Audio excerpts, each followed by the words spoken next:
Well, when I was an apprentice here in 2005, it was the first summer that I had been away from college. I graduated University of Michigan in 2005, and I studied with one of the wonderful artists that sang in Santa Fe, at the Santa Fe Opera, George Shirley.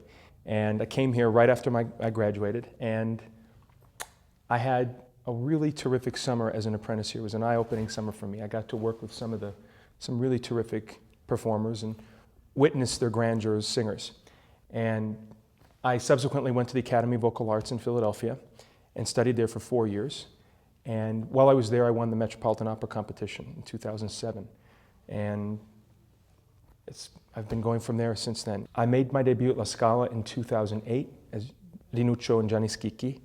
And it was wonderful, and surely an honor for a young person to make a debut there. And I did it while I was in my third year of school. So it was very interesting because I made my debut at La Scala, and as soon as I came home, the day after, I had to go back to working in church. Finished the performance on a Friday night, and Sunday morning I was singing in church.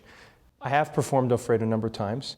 I made my professional debut as an opera singer at the Klagenfurt Stadttheater in Austria in the summer of 2007. And I was offered the opportunity to sing La Traviata in Klagenfurt because I won a competition in the north of Spain in Pamplona a year and a half prior, and I was given as a prize this opportunity to sing this role. And it was wonderful for me because I got to work in a very intimate theater with about 600 seats, a really, really terrific orchestra, a wonderful production, and a wonderful team, and a number of performances that just got me to get a lot of repetition and learn the role and really get it in. I'm really excited to be coming to the Santa Fe Opera next summer in the 2013 festival season to sing Alfredo here. It's going to be a wonderful opportunity for me. I'm very grateful to the theater for inviting me. In respect to Alfredo, I think he's a character that can be played in many ways, but he's a unique man because he's young and he is smart, but he's young. And sometimes young people are not necessarily the instinctive people that have experience that are older are. And I think there's something to be said with Alfredo that there's a belief in young love, that there's not necessarily love at first sight, but there's a longing to be with someone. And probably this man has never been with anyone in his life before, that he's been watching this woman, Violetta, for a year, every day watching her while she's been ill and sick. And finally saying, I've been watching you and you're so sick, please deal with yourself, please help yourself. And the fact is, I really do love you. We see him become a man in front of our eyes, even in his own failings, even in the mistakes that he makes, he becomes a man. And we see that at the end. In this opera, there's no villain. I don't believe there is. And I believe that Germain is a father that believes in tough love. It's as simple as that. He believes in being tough on his son. I believe it's really a family matter.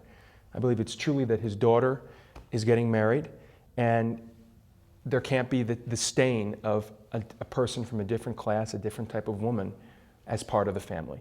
I don't think it's simply because he doesn't like her, because if in the text, if we look at the text, he acknowledges that she's a respectful and interesting woman in their duet together. And he kisses her on the forehead at the end of it and says, you know, I'm sorry that I have to do this to you. You're a good person, but this is what has to happen. I decided I wanted to be an opera singer when I was in college. I had no idea when I was growing up as a kid that I was going to pursue this as a vocation. I was a near national champion debater in debate, and I was in mock trial. That's what made me a big nerd, you know. I did debate and mock trial and all these forensic activities. I was never a good sports player. I made my attempt at playing baseball until I was about 14, and I would strike out all the time, and I couldn't run across the base. I ran around the bases like I had a piano taped to my back. So I couldn't do it. So I decided when I was 14 to become a baseball umpire instead of playing the game, because I was really annoyed that I couldn't really play it that well. And I was kind of a big kid when I was growing up. And I became a very successful baseball umpire, and I ended up umpiring up to American Legion Ball before I was even 18 years old. And I loved doing it because I loved adjudicating games. And You can see that with my history as a debater too. I loved being in the fire of things.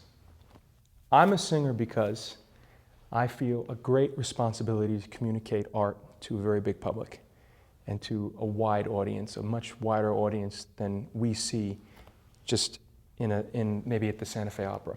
Because I believe music in itself is intrinsic to humanity. As an opera singer, I feel it's important to communicate something bigger than myself.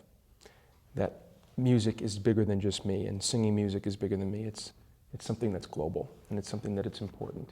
And communicating to just the public at large and of a demographic of people that are over 50 is a very good thing, because we as opera singers depend on the generosity of people that are over 50. But in time, we're going to have to depend on people that are my age and younger.